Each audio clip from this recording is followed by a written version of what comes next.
Oke baik, Assalamualaikum warahmatullahi wabarakatuh. Kembali lagi dengan saya di sini, saya Muhammad Akbar, NIM D0214. Pada pembahasan video kali ini, saya akan membahas tentang resume materi dari perkuliahan mata kuliah keselamatan dan kesehatan kerja. Oke, langsung saja kita masuk di materinya, yaitu yang pertama, konsep dasar dari kesehatan dan keselamatan kerja. Nah, pengertian dari ketiga yaitu kesehatan keselamatan kerja atau K3 terbagi atas dua pengertian, yaitu yang bagian pertama keselamatan kerja dan kesehatan kerja. Nah, keselamatan kerja adalah kondisi di mana para karyawan terlindungi dari cedera yang disebabkan oleh berbagai kecelakaan yang berhubungan dengan pekerjaan. Sedangkan kesehatan kerja adalah sebuah kondisi di mana para karyawan terbebas dari berbagai penyakit fisik dan emosional yang disebabkan oleh pekerjaan. Kemudian dasar hukum. Nah, dasar hukum dari K3 yaitu yang pertama Undang-Undang Nomor 1 Tahun 1970 tentang Keselamatan Kerja. Dan yang kedua Undang-Undang Nomor 13 Tahun 2003 tentang Ketenaga Kerjaan. Nah, materi yang kedua, Peraturan Perundang-undangan Kesehatan dan Keselamatan Kerja. Nah, undang-undang yang mengatur mengenai K3 yang meliputi tempat kerja, hak dan kewajiban pekerja, serta kewajiban pimpinan tempat kerja. Produk hukum yang mengatur tentang K3 diantaranya adalah Undang-Undang Nomor 1 Tahun 1970 tentang Kesehatan dan Keselamatan Kerja.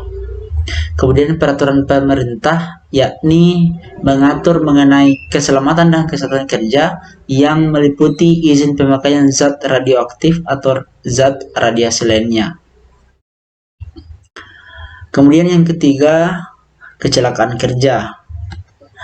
Nah, penyebab kecelakaan kerja ini dikelompokkan menjadi tiga, yaitu yang pertama tindakan yang tidak aman, kondisi kerja yang tidak aman, dan di luar kemampuan manusia. Nah, yang pertama, tindakan yang tidak aman, yaitu yang pertama tanggung jawab pengawas, kedua tindakan atau kelakuan karyawan. Kemudian kondisi kerja tidak aman. Yang pertama itu alat atau perlengkapan yang tidak aman. Nah, biasanya ini berhubungan dengan APD, alat pelindung diri, yang digunakan oleh para pekerja. Kemudian keadaan yang tidak aman. Kemudian bagian yang ketiga yaitu di luar kemampuan manusia. Nah, terjadi karena kehendak Tuhan atau kita sering sebut atau familiar dengan kata takdir Tuhan. Nah, itu. Kemudian yang keempat, alat perlindungan diri atau APD.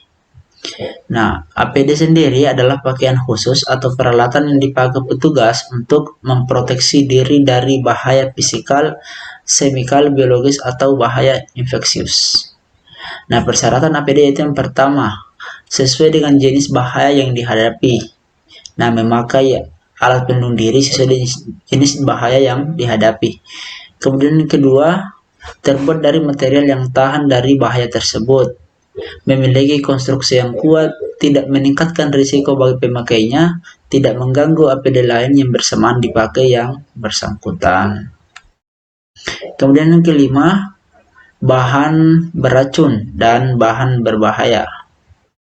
Nah, pengertiannya menurut Bapedai 1995, B3 adalah setiap bahan sisa atau yang lebih dikenal dengan limbah, suatu proses kegiatan produksi baik pada skala rumah tangga, industri, pertambangan, dan sebagainya yang mengandung bahan B3 karena sifat toxicity, flammability, reactivity, dan corrosivity, serta konsentrasi atau jumlahnya baik secara langsung maupun tidak langsung dapat merusak dan mencemarkan lingkungan atau membahayakan kesehatan manusia.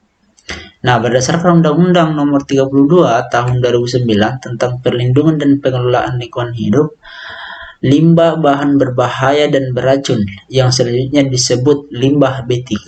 Jadi B3 adalah singkatan dari limbah bahan berbahaya dan beracun. Nah, adalah sisa suatu usaha atau kegiatan yang mengandung B3. Nah, kemudian pengendalian kebakaran. Nah, apa itu kebakaran? Nah, kebakaran adalah api yang terkendali yang terjadi jika bertemunya 3 unsur, yaitu bahan bakar, udara, dan titik nyala. Nah, manajemen penanggulangan kebakaran. Manajemen penanggulangan kebakaran atau MPK atau Fire Safety Management FSM adalah segala upaya memobilitasi keadaan darurat, yaitu yang pertama pre-fire control, in-case fire control, post-fire control. Kemudian yang ketujuh, materi yang ketujuh, ergonomi kerja.